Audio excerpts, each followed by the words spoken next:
The 12th century. The Third Crusade. Two great leaders would come to symbolize the struggle between the empires of Islam and Christianity.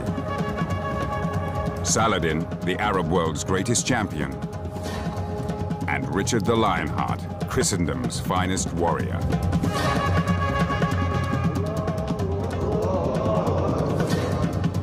Divided by religion, they would be brought together in holy war. Driven by honor, obsessed with fame and power, Richard and Saladin would ascend into legend, fighting for the sacred city of Jerusalem.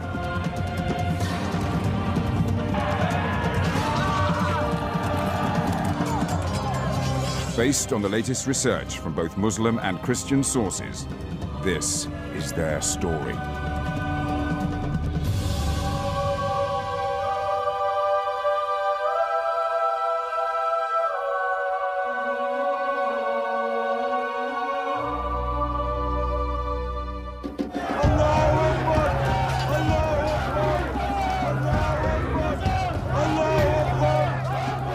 In 1187, a Muslim army battered at the gates of Jerusalem.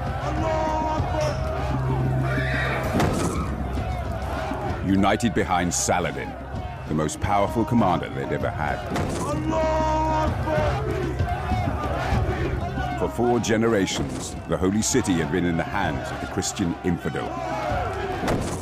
Now Saladin was poised to reclaim Jerusalem for the Muslim world.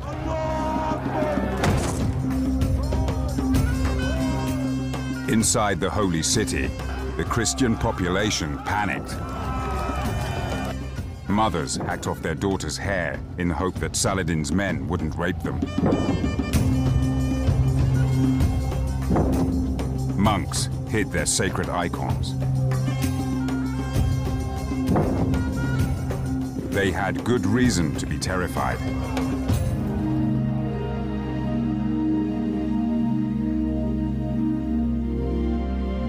Saladin was driven on by the terrible events of the First Crusade, 88 years earlier.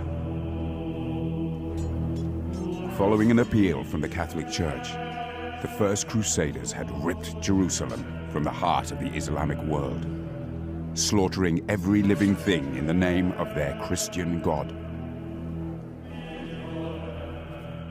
The First Crusader invasion of Jerusalem was horrific. A lot of blood was shed for no reason. The amount of bloodshed was not based on military needs, but rather to create terror.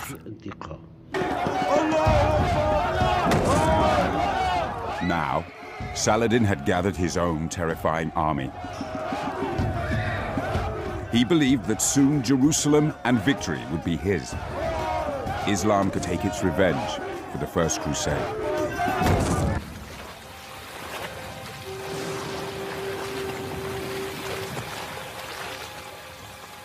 But Saladin knew very little of the remote corner of the world that had spawned the Crusaders.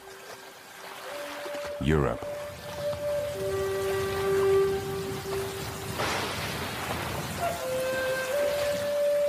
Europe was considered to be a cold, foggy, ambiguous place where people actually didn't have a clear idea how to govern themselves.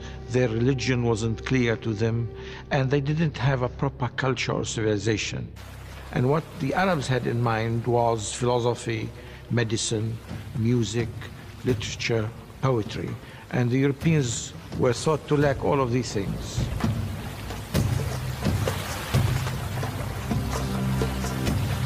Contrary to Arab belief, Western society was increasingly sophisticated and strong.